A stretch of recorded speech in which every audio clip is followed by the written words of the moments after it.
I'm Nick Carmia. It's a beautiful day here in Washington, but it's also the first full day of a government shutdown. More to come. The government shutdown is here. We'll show you how it's already affecting Arizona, parks, and monuments. Coming up on Cronkite News. Plus, Arizona lawmakers meet today to discuss the state budget, but will it be enough to shield the state from potential fallout? In the Mercury now know who they will play in the 2025 WNBA Finals. More on that matchup coming soon. Good evening and welcome to Cronkite News. I'm Emily Foxmillion. And I'm Farah Bojalid. Thank you for joining us. We begin tonight with the federal government shutdown. That went into effect after Congress failed to reach a deal on funding. And as of now, no new talks between Democrats and Republicans are scheduled. Reporter Nick Carmia joins us now from the nation's capital with more on the showdown. There's no end in sight to this government shutdown. Democrats are using the standoff to try and get concessions on health care subsidies, and President Trump threatening mass layoffs of federal workers over the next couple of days, which has never been done during a shutdown. As you can see, tourists are visiting public spaces and monuments. We're here at the White House.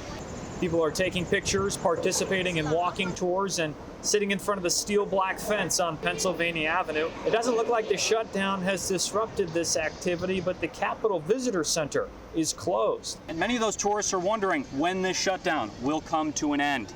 In Washington, Nick Carmia, Cronkite News. Meanwhile, the federal government shutdown has a major impact on national parks and monuments across the country and in Arizona. Cronkite News reporter Kira Sipi went to Montezuma Castle Monument, where visitors were disappointed. The federal government officially shut down at 12:01 a.m. last night after lawmakers failed to reach a budget deal. That means that any federal services are paused, and national parks are feeling that impact. Montezuma Castle, one of Arizona's most popular national monuments, is closed. Visitors came from around the country but aren't able to access the castle trails. And operations are limited, including the visitor center, restrooms, and ranger programs. Definitely closed. It's very disappointing. We came all the way from LA and hoping to see it and a few other things, but we'll make the best of it. Visitors say they were surprised to find the site closed after traveling long distances. We come from Kingman to see the Montezuma Castle. Now we are sad that this is closed. Others told me this was a once-in-a-lifetime trip. And this was my dream trip. And this is my first park, and it's closed. So I really have no words to describe how I'm feeling right now. I'm so upset. Yasmin Yustafa says the shutdown wasn't just inconvenient. It left her feeling like citizens are the ones paying the price. So government can do whatever they want to, but do not ruin the citizens' life. Money is gone to waste. And it was my lifetime dream vacation. So you know how upset I must be by now. It's unclear when the shutdown will end and these parks may reopen. In Camp Verde, Kira Sipi, Cronkite News. Park officials say they are monitoring the situation closely. If Congress doesn't act soon, more restrictions could roll out in the coming days. Back here in the Valley, Arizona lawmakers from both sides of the aisle stood before a packed room of voters today to speak directly to Arizonans about the upcoming state budget. This all happening as federal budget negotiations fell apart, leading to this current shutdown. Cronkite News reporter Edward Neiman spoke to state senators about how they'll be addressing funding here. Today's meeting was supposed to be about the 2026 state budget and controlling runaway spending here in Arizona, but lawmakers also addressed how big of an impact the federal budget has on our state.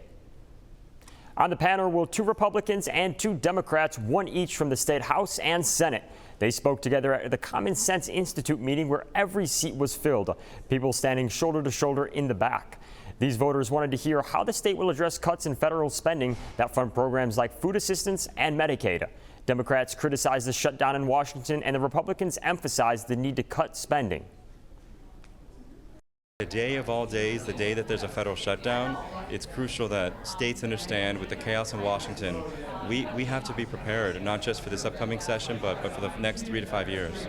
Betty, the skyrocket.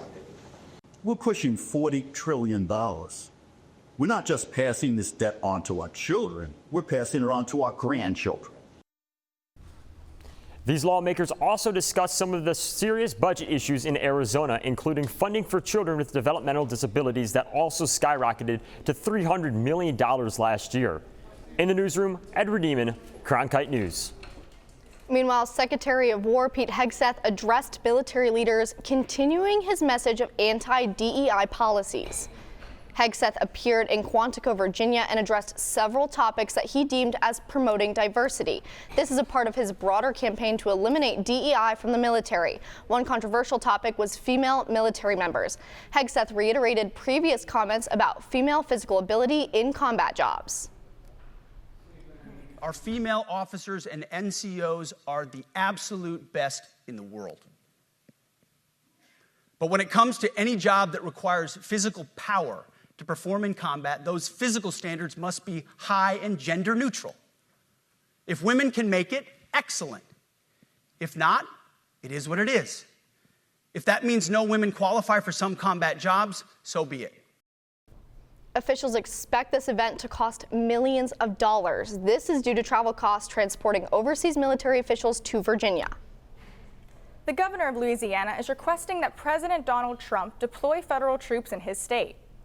Governor Jeff Landry is requesting 1,000 members to address what he calls increasing crime.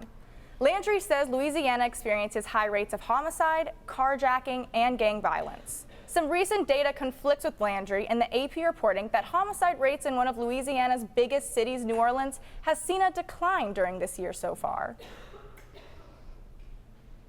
The Supreme Court ruled that Federal Reserve Governor Lisa Cook can stay in her position, at least for now.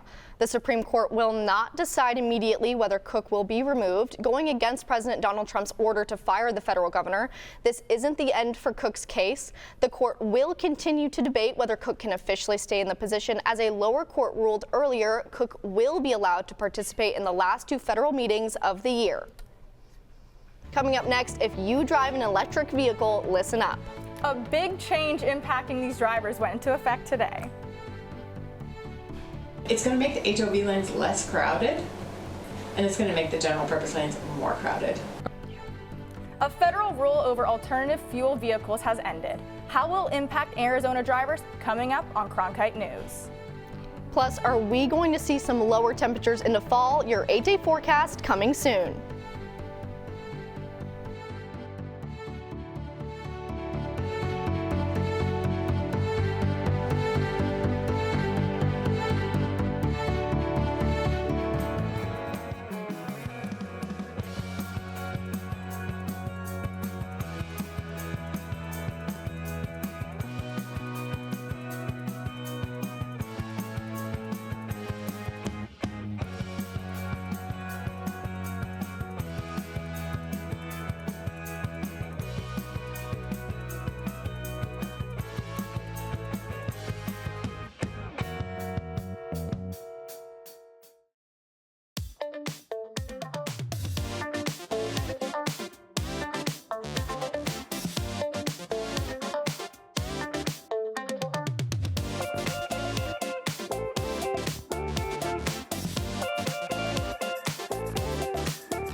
This is where Cronkite can be creative.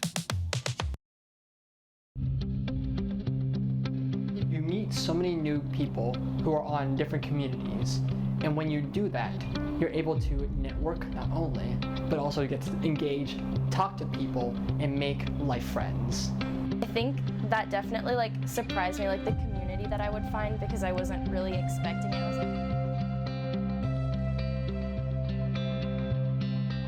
freedom. Friendly. Nice. I'd say cozy. As a teacher, you just want to reach people. You want to make a difference. You want to help them. I have an opportunity to do something I never imagined I would be able to do. Go out and build the best biology class the world has ever seen. When you go into Dreamscape Learn, you put on a set of goggles and you can go anywhere. You can be anyone and do anything. The thing about Arizona State University is they're always thinking about what's next. we can create virtual reality experiences so that you can learn by exploring in a virtual world the way that scientists explore in the real world. And kids can feel that. All these emotions are what help the brain encode information. When I see a student come out of VR, the look on their face is nothing like I've ever seen when I finish a lecture. They look so happy to be there. In that moment, you know that you've reached them. I'm sure we've all been stuck in traffic watching longingly as HOV drivers speed past. Now, a decades-old federal law regulating who can and cannot drive in the carpool lane is changing.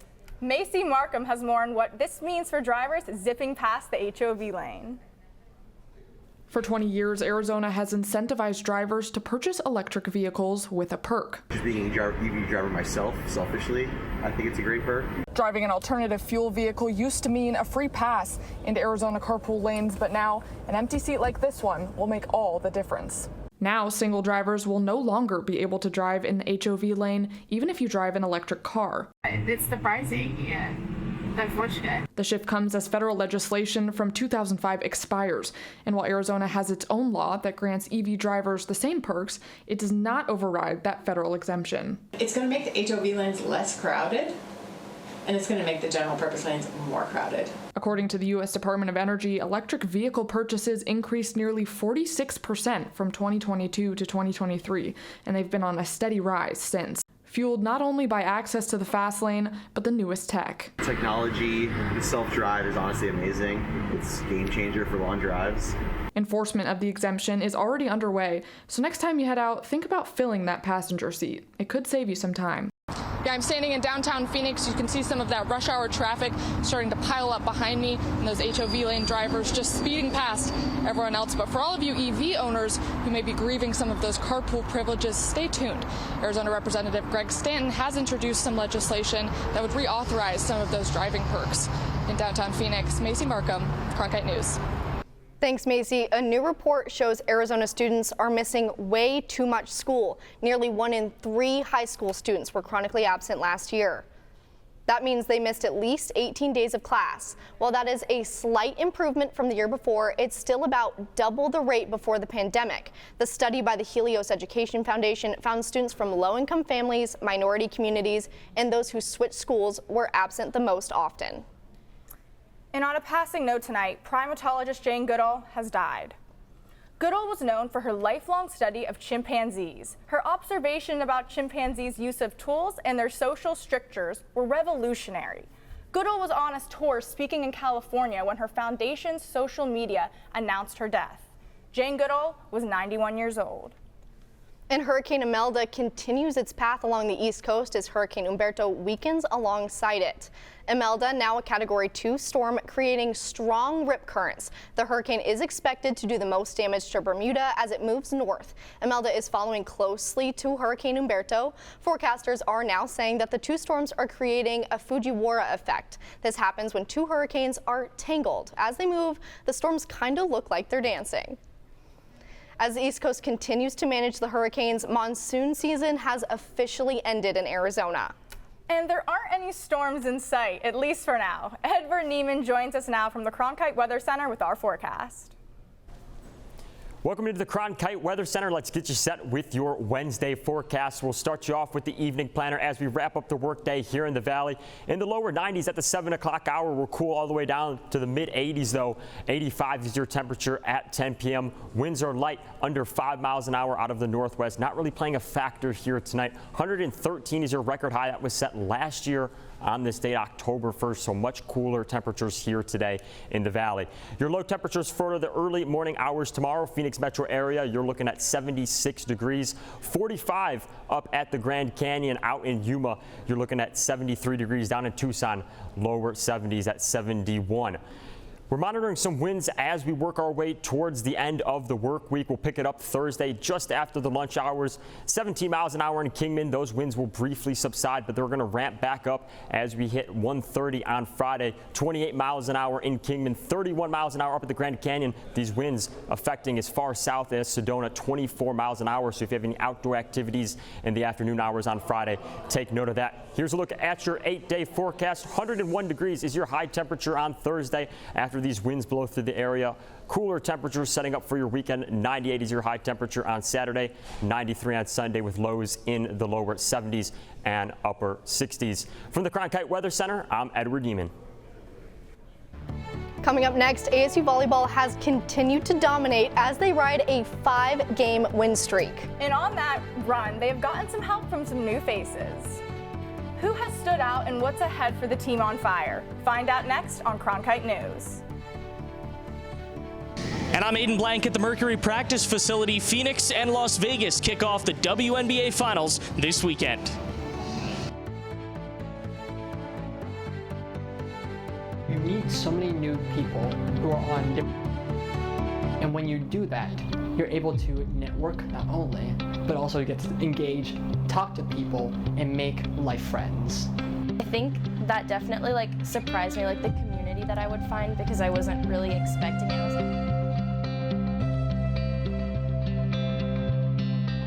freedom. Friendly. Nice. I'd say cozy.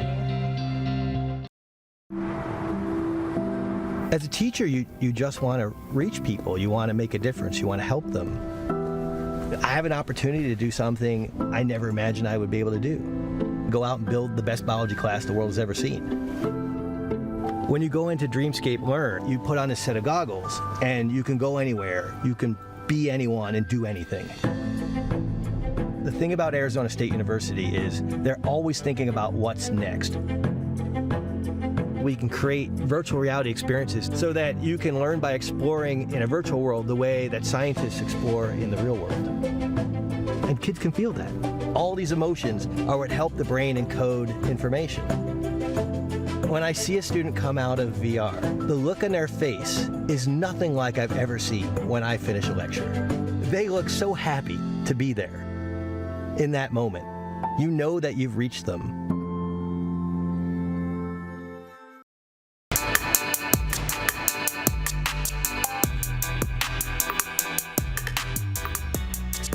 Welcome to the Cronkite Sports Report. I'm Christopher Zavios. The Mercury will play in the WNBA Finals after their second round series win in 4 games against the #1 seeded Minnesota Lynx. The Mercury were waiting for one more game to see who they would play. Phoenix had to wait longer than expected after the Aces and Fever game went into overtime last night. The Fever would crawl back with and 1s and 3s, but the Aces battled through each Indiana run and came out on top for their 3rd finals appearance in 4 years. The Mercury will look to take advantage of the extra 2 days of rest before traveling to Las Vegas. Now joining us from the Mercury's practice facility is our own Aiden Blank. Aiden, what's the mood there as the team gears up to face the Aces? Yeah, Chris, it's an exciting time here at the Mercury practice facility. Phoenix finishing up their final practice before Game 1 of the WNBA Finals in Las Vegas. Games 1 and 2 are in Vegas, and then come Wednesday, it's Game 3 here at PHX Arena. Head coach Nate Tibbetts said it's going to be as exciting an atmosphere as the Mercury have ever had.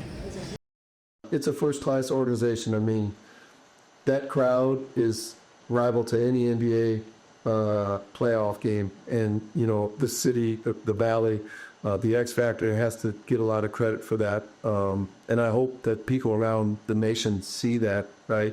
At times, unfortunately, I don't know why we're overbooked, but Mike, this is a big time place to play, and we're super proud of it. So the stage is set for the first best-of-7 finals in the history of the WNBA. Phoenix versus Las Vegas for all the marbles. Game 1 beginning this weekend. In Phoenix, Aiden Blank, Cronkite News.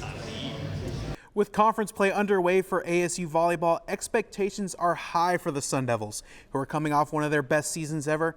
And our own Jacob Shanker introduces us to one newcomer hoping to get Arizona State to the next level. ASU Volleyball has added some new faces to this year's team, including Long Beach State transfer and Arizona native Ella Lomagora, also known as Lom, who has been exceptional for the team after returning to her hometown, Tempe, where she played at Corona del Sol High School. I think that I've grown up just coming to a bunch of the games here, and I'm just honored, and I feel very just grateful, and I have a lot of pride whenever I put on maroon and gold. Ella Lomagora had finished third in total blocks in the Big West last year for Long Beach State and has already been making a defensive impact for the Sun Devils this year as she leads the team in total blocks and is among some of the top leaders in the Big 12. Lama's done such a good job just bringing physicality to our team. It's a piece we were missing last year and we so desperately wanted, and it's been nice. She's been bringing a different energy to the net than you've probably seen on our team in years past. Middle blocker coach Presley Anderson emphasized how Lom has elevated everyone's game with her patience and quick thinking. Because she studies the game at such a high level, she takes the time to watch the film, to ask me questions, to engage with conversations with her teammates. It's really elevated everyone's game around her. I think that just stepping up into a leadership role, and I feel like I have a bunch of older girls that I'm looking up to right now and just taking stuff from them to be able to give back to my team. Lom's defensive impact on the Sun Devils has been evident as the team ranks near the top in the Big 12 in blocks. For Cronkite News, I'm Jacob Shanker. The Sun Devils will continue conference play this weekend at Desert Financial Arena against Utah as they look to stay undefeated in Big 12 play. After recent rumors surrounding ASU playing college football abroad next year, it has been officially announced: ASU, Kansas, in London. The game is slated for September 9th in Wembley Stadium, which will be the first college football game to play in the iconic stadium. Last year's game against the Jayhawks was a narrow 4-point win for the Sun Devils, and head coach Kenny Dillingham is welcoming the rematch, regardless of where they play. Yeah, I mean, it's a great challenge for us. You know, it's a great opportunity for our guys to go see a different country, but it's a great challenge. So, playing in London, let's go to London. What would...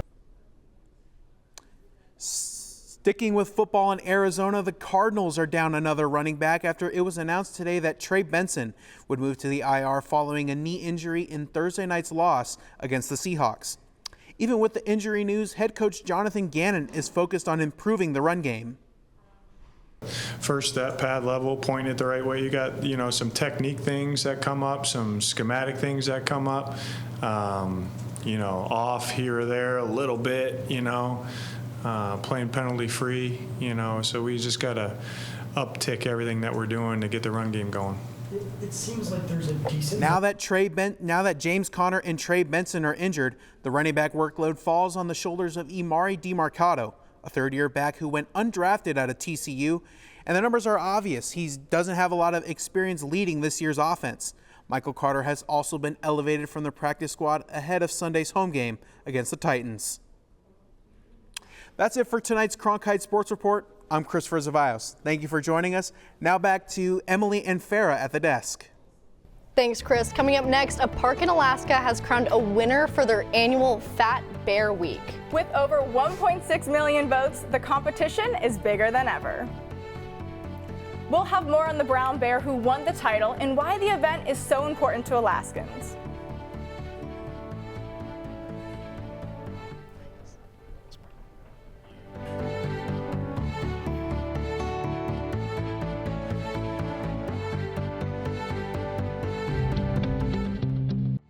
You meet so many new people who are on different communities, and when you do that, you're able to network not only, but also get to engage, talk to people, and make life friends.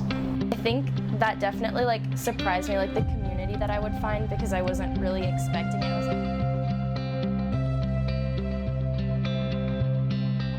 freedom. Friendly. Nice. I'd say cozy.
Cronkite can be creative. Welcome back to Cronkite News. Walmart recently announced that it will get rid of synthetic dyes from its store brand foods. Company officials say they also plan to remove 30 other ingredients, including certain preservatives and artificial sweeteners. Some of the products that will be affected are cheese dips, sports drinks, and cake frostings. All of the ingredient changes are expected to be complete by January 2027. And tonight, the chunkiest bear takes it all. And a winner has been announced in Alaska's annual Fat Bear Contest. Chunk has been crowned the biggest bear by online voters in the March Madness style bracket. 12 bears were in the contest for the plumpest of them all, but Chunk blew out the competition, gaining over 30,000 votes. Look at him. The contest also serves as a way to educate people on bear hibernation and how the animals plump up before winter. That's it for tonight's edition of Cronkite News. I'm Emily Fox-Millian. And I'm Farah Bojalid. Thank you for joining us. And to see top Arizona stories anytime, log on to cronkitenews.azpbs.org.